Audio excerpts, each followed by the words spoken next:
Hello. Today, me and Atish will be looking at CAD for 2910 Jack in the Box 2022 robot and how their CAD led them to be third place at Einstein's.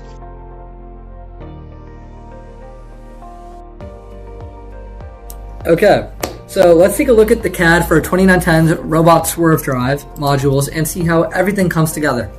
So starting, if we look over here at this module layout, right, we'll notice that everything here is built on the same gearing profile as the SDS Mark IV-I modules.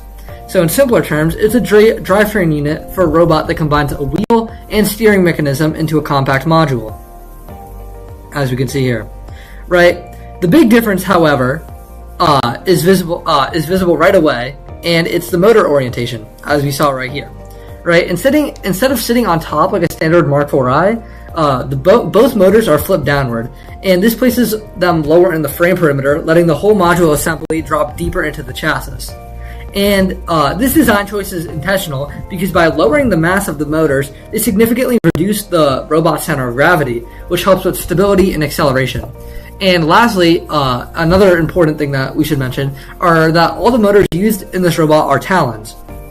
Another detail which is worth noting is how the module actually mounts to the chassis.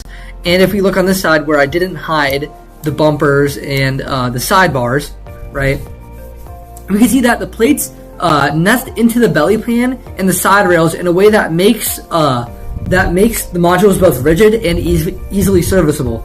And this allowed 2910 to keep the drivetrain simple to maintain while still benefiting from all the advantages from lowered motors and integrated structure.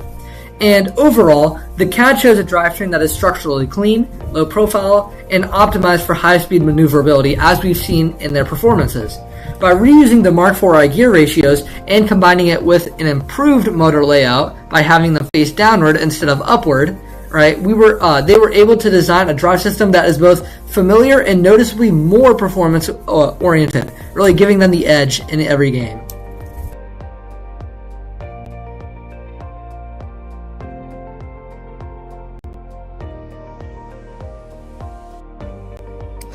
Next, I'll be talking about the intake. The intake was built around a set of mechanism wheels, which you can see here, along these wheels at the front. And this immediately sets it apart from more traditional compliant roller intakes. Instead of pulling the cargo straight inward, so laggy.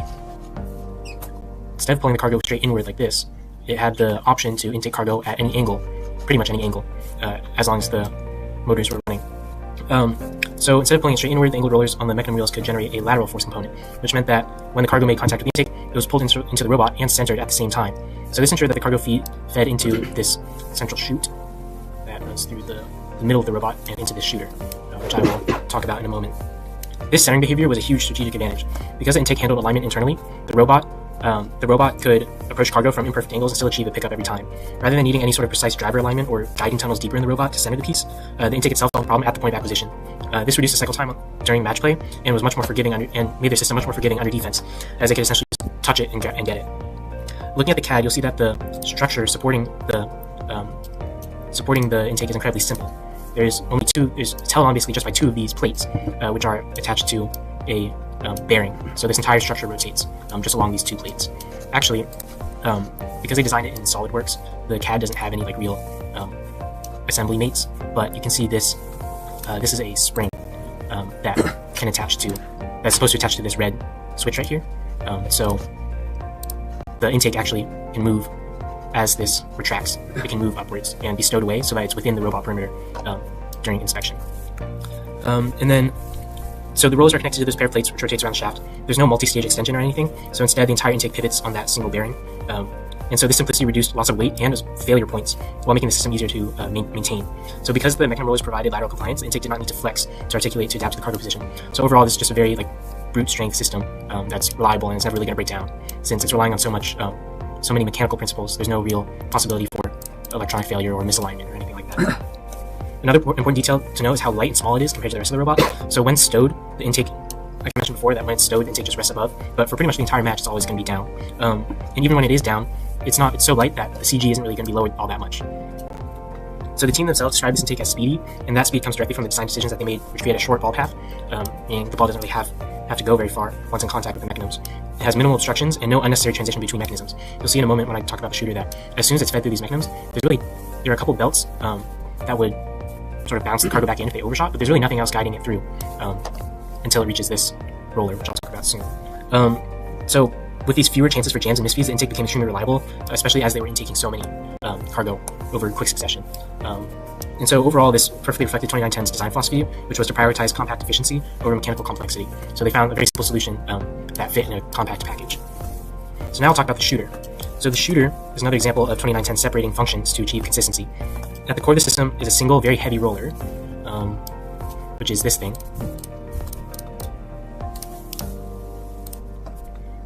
And the team described it as having high inertia. So in CAD, it definitely stands out because of its size and mass compared to typical flywheel designs. But it really doesn't have that much effect on the robot's stability, even though it's so high up and it's rotating at such high speed, just because this never moves. It'll always rotate around its axle, or around its shaft, but this wheel is always going to be in the same place. The purpose of this inertia, the high inertia, has to minimize the speed drop between shots so they can fire multiple shots in rapid succession without waiting for the shooter to recover. Because of the weight of the cargo, they mentioned in their prototyping phase that once they fed multiple cargo through at a time, the velocity of the exiting of the shot cargo would continue to lower shot after shot. So they wanted to avoid that in order to have like a high-scoring passing option. So this main roller that is responsible only for giving the initial kinetic energy to the cargo. The outer flywheels, these golden ones, are made of metal and are primarily for rigidity and mass, basically just to keep the thing spinning no matter what. They hardly make contact with the cargo itself, and even when they do, they have very little grip because they're so, both because they're on the outside and because they're smooth. These inner blue ones are made of like a dense rubber, which is meant to actually grip and transfer the energy into the cargo. And so this combination gives the shooter both consistency and efficiency when accelerating the cargo, as there's no slippage. So unlike many shooters where the angle and speed are handled by the same system, the direction coming from the shooter is sort of its own system. So one of the most, after leaving the main roller, the cargo travels up this, through this chute and comes into contact with these two unpowered rollers at the back. Now these act as an adjustable hood. So if I go into the side view here, you can see how I'll just isolate the plate. The rollers are attached here and here. This entire piece can swing upwards and change the angle. When the cargo is exiting here, it's exiting the chute. Almost all of its velocity is completely vertical. So it only has some horizontal velocity facing outwards. And when it comes into contact with these rollers in a very particular way that they've designed around, I couldn't find too much information on that since this is their most proprietary thing. It pretty much just bounces off these rubber rollers and is redirected. These rollers essentially just act as a means to transfer the vertical component of the cargo into horizontal, into a combination of vertical and horizontal motion. Now, one of the most striking features in the CAD is this ginormous 3D printed chute that forms the back of the shooter path. So at first glance, you might think that it's used for indexing or ball transport, but its role is actually quite small. It seems like if we were to guess, they installed this at first to be the back ramp, but they ended up changing that design and installing these unpowered rollers, or they're basically just spacers for the ball to, for the cargo to roll over. So this printed ramp only comes into play when the shooter hood extends upwards. So once it extends upwards, it just provides a little bit of extra ramp, so that the ball is never really floating in space until it leaves this second roller, the second unpowered roller. So on the back side, you can of that ramp, you can see that it has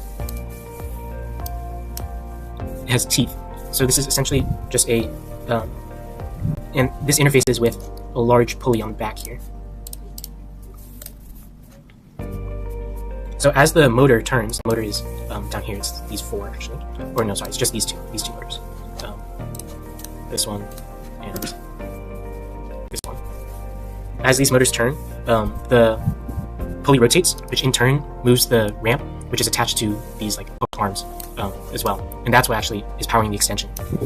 So this allows the shooter to smoothly and precisely adjust between shot angles while keeping the mechanism structurally rigid, as it's basically just rolling the piece along itself. There's not much like swinging action or anything that would be unstable. And so from a CAD standpoint, the shooter is very cleanly packaged. There's not much wasted space at all. It's all very compact. The use of the unpowered rollers for the angle control reduces the motor count and complexity, as the entire angling system is only powered by one set of motors. It could theoretically run with just one, but for the sake of efficiency, I think they opted for a second. So the use of the unpowered rollers helps with the angle, and the high inertia main roller ensures that the performance is consistent under match conditions. So by separating the energy generation from the main roller and the ball transport and the shot shaping from the unpowered rollers. By separating those elements, 2910 created a shooter that is both mechanically elegant while being extremely reliable in match. It's also incredibly simple due to its lack of any heavy moving parts or like a turret or anything like that.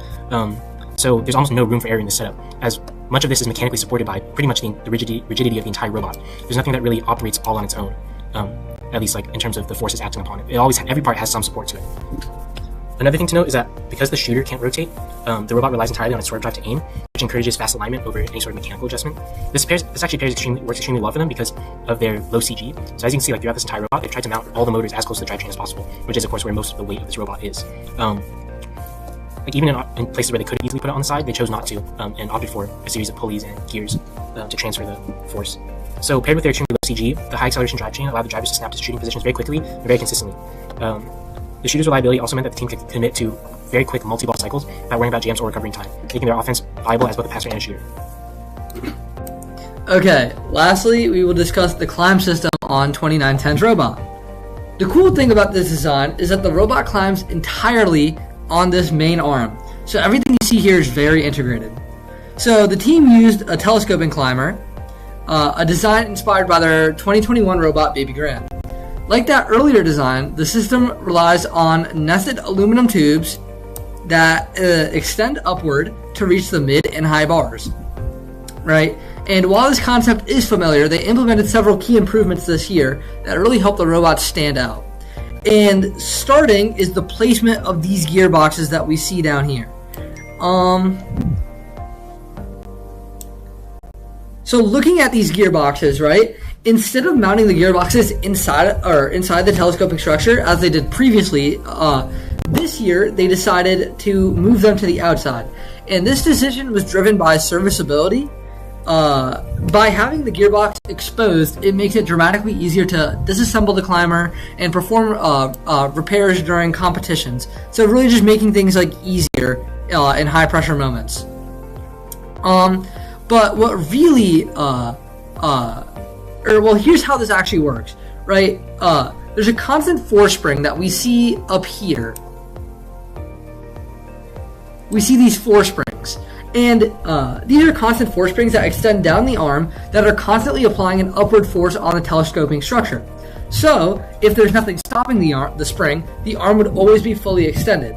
The reason that the gearbox is located on the outside is because the gearbox is connected to this winch spool that we see right here. So when the motor runs, the gears rotate and therefore rotate this winch spool.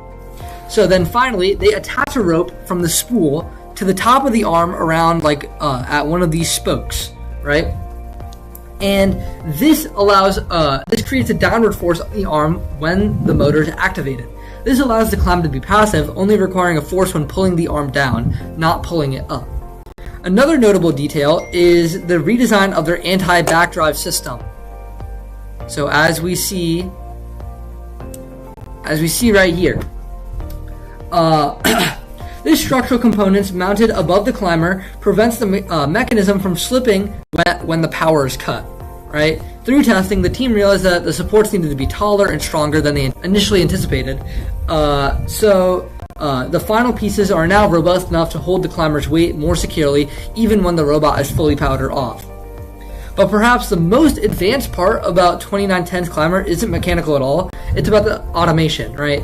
And from the beginning of the season, as we see here, the team committed to a fully automated climbing sequence. Instead of relying on precise manual timing from the driver, they just programmed the robot to control the entire climb with just a couple of button presses, adjusting the force on the string of the arm from the spool, which we've seen. First, the climber extends above the midbar. A second press lowers it slightly, right, to verify that both hooks are correctly engaged. And once that's finally confirmed, a single button initiates the full traversal sequence, in which the robot performs its own in around 7 seconds, using these hooks as additional hooks for the monkey bars. This approach minimizes the human error and improves consistency, letting the drivers focus entirely on gameplay rather than their orientation and finishing. Through a combination of strong mechanical design and smart automation, 2910 has built a climber that is fast, reliable, and of course competition ready.